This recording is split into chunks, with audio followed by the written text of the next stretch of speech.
السلام علیکم everyone, welcome back to Story world.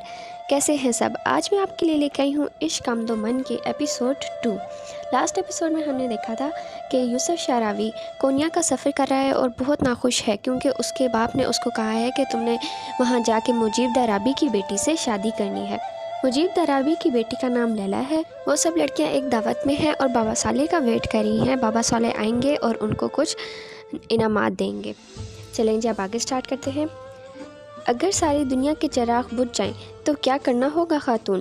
سوال کی ابتدا خاتون ابو باشا سے ہوئی تھی۔ دن کا انتظار، اگر رات بہت لمبی ہو جائے۔ آگ کا انتظام، آگ کہیں بھی میسر نہ ہو تو کیا روشن کرنا ہوگا؟ صبر کا چراغ۔ بابا صالح نے خوش ہو کر تھیلے میں ہاتھ ڈالا اور اپنا قلم نکال کے خاتون باشا کے ہاتھ میں دیا۔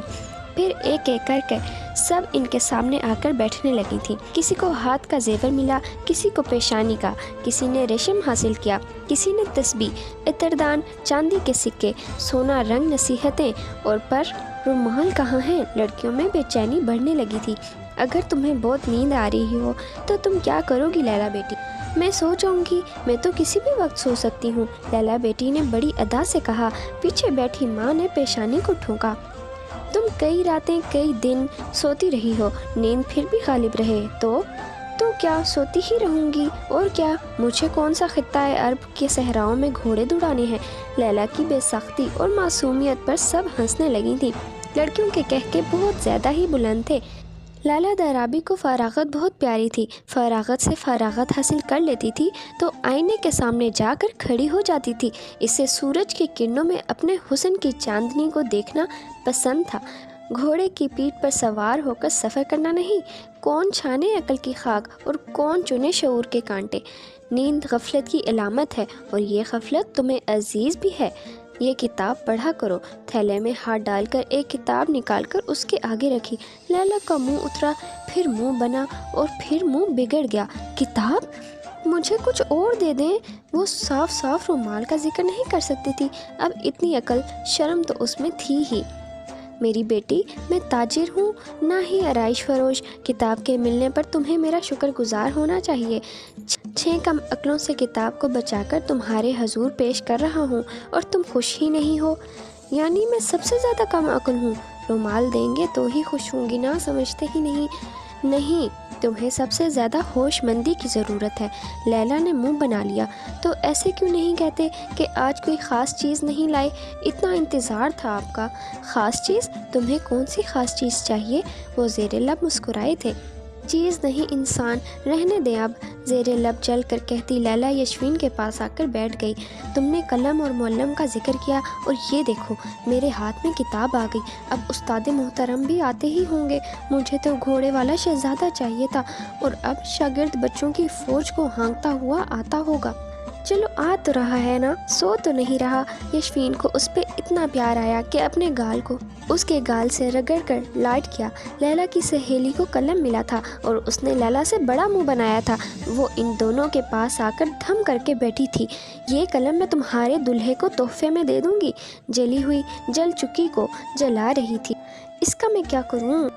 دوسری لڑکی لائلٹین کو ہاتھ میں لے کر اپنی خفگی چھپا کر بابا سے پوچھ رہی تھی۔ اس کی روشنی میں کتاب پڑھا کرنا، یہ خاص چین سے آئی ہے۔ کتاب، قلم، مدرسہ، اس کے علاوہ بھی کوئی بات، اصل بات کر لیں بابا۔ اس نے اپنی ناراضی ظاہر بھی کر دی تھی۔ اچھا چلو، کیا یاد کرو گی؟ یہ لو۔ تھیلے میں بہت کچھ دیر تلاش کرنے کے بعد انہوں نے جو چیز باہر نکالی تھی وہ بدیسی مٹھائی تھی۔ یہ کھاؤ، سنا ہے اسے کھانے سے دماغ کو چڑھا بخار اتر جاتا ہے، عقل کام کرنے لگتی ہے۔ پھر ایک آپ بھی کھا کر دیکھیں، شاید عقل کام کرنے لگے اور پتہ چلے کہ لڑکیوں کو کیا چاہیے۔ اس کی بڑبڑاہٹ لڑکیوں نے سن لی تھی اور ان کے کہکے نیچے باغ تک سنے جا سکتے تھے۔ آخر میں یشوین اٹھی تھی۔ وہ ہمیشہ آخر میں ہی اٹھتی تھی۔ اس کی حیثیت اسے پہل کرنے ہی نہیں دیتی تھی۔ اسے کچھ بھی مل جاتا وہ خوش ہو جاتی۔ اسے کسی شہزادے کا انتظار نہیں تھا، وہ ایک خادمہ تھی اور اسے اپنے آقاؤں کے حکم پر سر تسلیم خم کرنا تھا۔ تمہاری فرمانبرداری کو میں پسند کرتا ہوں یشوین، تمہاری ماں کی وفا بے مثال ہے۔ پھر ایسا ہے تو مجھے خوشی ہے۔ اس کی آنکھیں ہر طرح کے لالچ سے مبرہ تھیں۔ اس کی ہر جنبش پر احترام اور وفاداری غالب تھی۔ دنیا کا حقیر انسان کون ہے جو دوسروں کو حقیر سمجھتا ہے؟ اگر میں کہوں کہ میں پوری دنیا کا چکر لگانے جا رہا ہوں تو میں کس جستجو میں جا رہا ہوں؟ اگر آپ دانا ہیں تو دانائی کی، اگر درویش ہیں تو اللہ کی، اگر طالب ہیں تو علم کی، اور اگر آپ عام انسان ہیں تو دنیا کی ہر چیز کے جستجو میں جا رہے ہیں۔ عزیزہ خاتون نے فخر سے یشوین کو دیکھا۔ وہ ہمیشہ لاجواب کر دیا کرتی تھی۔ وہاں بیٹھی ہر لڑکی سے زیادہ ذہین اور ہوش مند تھی وہ۔ بابا صالح نے خوش ہو کر تھیلے میں ہاتھ ڈالا، لیکن ہاتھ خالی ہی باہر آ گیا تھا۔ سب کو نظر آ رہا تھا کہ تھیلا خالی ہو چکا ہے۔ آپ کی دعا میرے لیے کافی ہوگی، یشوین نے فوراً کہا اور اٹھ کر جانے لگی۔ ملے گی بھی وہی، دیکھو ہمیں کیسی نادر نادر چیزیں ملی، کسی دل جلی لڑکی نے کہا۔ تم جیسی وفادار بیٹی کے لیے ہمت اور حوصلے کی دعا۔ اور یہ وہ اٹھ کر کھڑی ہو چکی تھی اور آواز پر پلٹی۔ اپنے کرتے کی جیب میں ہاتھ ڈال کر انہوں نے ایک دم سے اپنا رومال اس کے سامنے کر دیا تھا۔ وزیروں، بادشاہوں، تاجروں کی شہزادیوں کو سام سونگ گیا تھا۔ ان کی ماؤں کو بھی۔ رومال کی کہانی کتنی بھی فرضی تھی لیکن تھوڑی بہت سچی ہی تھی۔ یہ سچ یشوین کے لیے بابا کے ہاتھ میں لہرا رہا تھا۔ یشوین کے چہرے کے رنگ اڑ گئے تھے۔ اس نے ایک نظر سب کو دیکھا، سب چپ تھیں۔ یشوین؟ آگے بڑھ کر اس نے رومال نہیں لیا تو انہیں آواز دینی پڑی۔ شکریہ۔ آگے بڑھ کر اس نے رومال تھام لیا اور وہاں بیٹھی ایک ایک لڑکی نے اپنا دل۔ مجیب درابی کے گھر کی ملازمہ کو کوئی شہزادہ نصیب ہونے والا ہے، کیوں؟ رات کے سناٹے میں گھوڑوں کے ٹاپ ان کی سرگوشیوں میں مخل ہو رہے تھے۔ نیند کے غلبے سے پریشان ماں اونگ رہی تھی۔ باتیں کرنے کے لیے وہ بالکل ساتھ جڑ کر بیٹھی ہوئی تھی۔ وہ رومال اس نے چپکے سے لیلا کو پکڑا دیا تھا۔ یہ تمہارا ہے، میرا ہوتا تو مجھے ملتا۔ لیلا کو کتاب کا غم کھائے جا رہا تھا۔ معلم شور کا بھوت ڈرا رہا تھا۔ بابا کی مذاق کرنے کی عادت ہے، وہ تمہیں تنگ بھی تو کرتے ہیں۔ مذاق میں بھی وہ کوئی بات کہہ دیں تو وہ بھی سچ ہی ہوتی ہے۔ اچھا چھوڑو، کیا مہمان خاص نے یہاں آنے کے لیے سفر اختیار کر لیا ہوگا؟ یشوین کو مہمان یاد آ گیا تھا۔ معلم کے چکر میں وہ اصل مہمان کو بھول ہی گئی تھی۔ اوہ ہاں، مہمان خاص، پتہ نہیں کب آئے گا وہ۔ یشوین مسکرا دی۔ تمہیں ابھی سے اتنا بے قرار نہیں ہونا چاہیے، وہ بھی معلم خاص کے لیے۔ امینہ مجھ سے طنز کر رہی تھی، کہنے لگی تمہارے بابا کو اتنے بڑے شہر میں کوئی لڑکا پسند نہیں آیا جو اتنی دور سے مہمان آ رہا ہے۔ اسے کہنا تھا کہ شہزادے ہمیشہ دور سے ہی آتے ہیں۔ شہزادہ دور سے آ چکا ہے۔ سرائے کی رات عجیب رہی۔ اسے رات بھر یہ لگتا رہا کہ استبل سے کوئی اس کا گھوڑا کھول کر بھاگ رہا ہے۔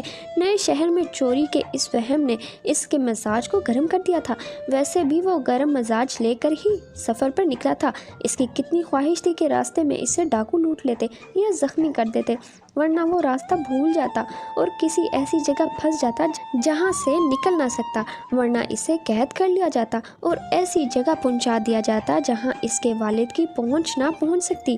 لیکن وہ اپنی ماں کو اپنی سلامتی کے پیغام بھجواتا رہتا، ورنہ اس سے کوئی ایسا جرم سرزد ہو جائے کہ اسے کونیا شہر میں داخل ہی نہ ہونے دیا جائے اور وہ مایوس صورت اپنے شہر اپنی ماں کے پاس لوٹ جائے۔ مالک کے دل کا حال گھوڑے نے جان لیا تھا کہ اس نے بھی اپنی چال میں تیزی لانے کی کوشش نہیں کی تھی اور دونوں شہر کی طرف جانے والے راستے پر آوارہ گردوں کی طرح گرد دوڑانے لگے تھے۔ دور سے شہر نظر آنا شروع ہوا تو اس کا منہ بن گیا۔ بیزاری سے اس نے گھوڑے کی لگام کھینچی اور اس کا رخ سبزے کی طرف موڑ دیا۔ دن ڈھلنے میں ابھی وقت تھا، وہ سبزے پر چہل قدمی کر سکتا تھا۔ کیا ضرورت تھی میزبان کے محل میں جا کر قید ہونے کی، جہاں وہ اس کی بے جا خوشامد کریں گے اور سفر کا بیزار کن احوال شوق سے سننا پسند کریں گے۔ دمشق سے فرات تک پکنے والے سارے کھانے اس کے سامنے ڈھیر کر دیے جائیں گے اور محترم کی بیٹی اسے بہانے سے دیکھنے کی کوشش کرے گی۔